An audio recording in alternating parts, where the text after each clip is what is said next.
আসসালামু আলাইকুম, সবাই কেমন আছেন? অনেকদিন পর একটা ভিডিও নিয়ে হাজির হয়ে গেলাম। আজকে মেয়েকে নিয়ে বাইরে যাচ্ছি ঘুরতে।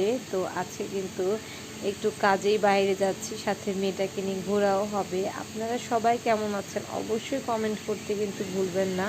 আজকে যাচ্ছি মেয়েকে নিয়ে আমাদের বাড়ির অনেক কাছে একটা জায়গায় ঘুরতে। আর যেহেতু ঢাকায় অনেক গরম পড়েছে, তাই মেয়েকে নিয়ে বেশি বের হতে পারছি না। অনেক দিন ধরে ভিডিও আপলোড করতে পারছি না এবং সবার ভিডিও দেখতে পাচ্ছি না কিছু কারণবশত। অবশ্যই দ্রুত আপনাদের সাথে আমি যোগাযোগ করব। তো ইলমা আলহামদুলিল্লাহ ভালোই আছে, আমিও আলহামদুলিল্লাহ ভালোই আছি। আমাদের ব্লগগুলো আপনারা আজকে যারা দেখছেন, কে কোথা থেকে দেখছেন অবশ্যই কমেন্ট করে জানাবেন।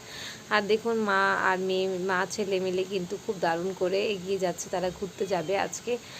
ওর বাবা আমাকে আগিয়ে দিতে যাচ্ছিল। তো আমি আমার মেয়েকে নিয়ে আজকে যাচ্ছি বসিলাতে, অনেক দিন পরে ঘুরতে যাচ্ছে। আর আমার একটু চোখ উঠেছে, যার কারণে চশমা পরেছি। তো দেখুন কি পরিমাণে রোদ, বেলা 5টা বেজে গিয়েছে, তারপরও কিন্তু রোদ কমছে না, অনেক বাজে একটা অবস্থা।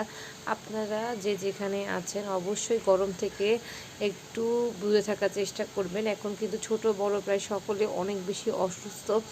তো আমি আমার মেয়েকে নিয়ে কিন্তু অনেক দিন পরে বের হয়েছে। এটা কিন্তু ইলমার একটা ঈদের ড্রেস, তাই আপনাদেরকে অবশ্যই শেয়ার করে রাখলাম। কেমন লাগছে ইলমাকে কমেন্ট করতে ভুলবেন না। আর এই জায়গাটা মোহাম্মদপুরের বেড়িবাঁধ 3 রাস্তার মোড়ে যে নার্সারিটা আছে ওইখানে নিয়ে গিয়েছিলাম।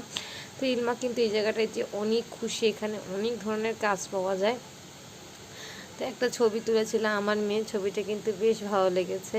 তো এই তো আমি আমার যে কাজের জন্য এসেছিলাম, কাজটা করার পরে বসিলাতে যে হাঁটার রাস্তাটা আছে সেখানে গিয়েছিলাম আমার মেয়ে আর আমি। ওর পাপা আসলে যায়নি আমাদের সাথে, পাপা কাজে ব্যস্ত ছিল। তো আমি এই যে একটু ভিডিও করে নিলাম। আর আমার চোখের অবস্থা তো ভালো না, এখন যখন আপনার সাথে কথা বলছি এখন চোখের অবস্থাটা বেশি খারাপ হয়ে গিয়েছে। আর এত গরমের মধ্যে নদীর পাড়ে এসে কিন্তু খুবই ভালো লাগছে, যদিও জায়গাটা আমার বাসা থেকে অনেক দূরে।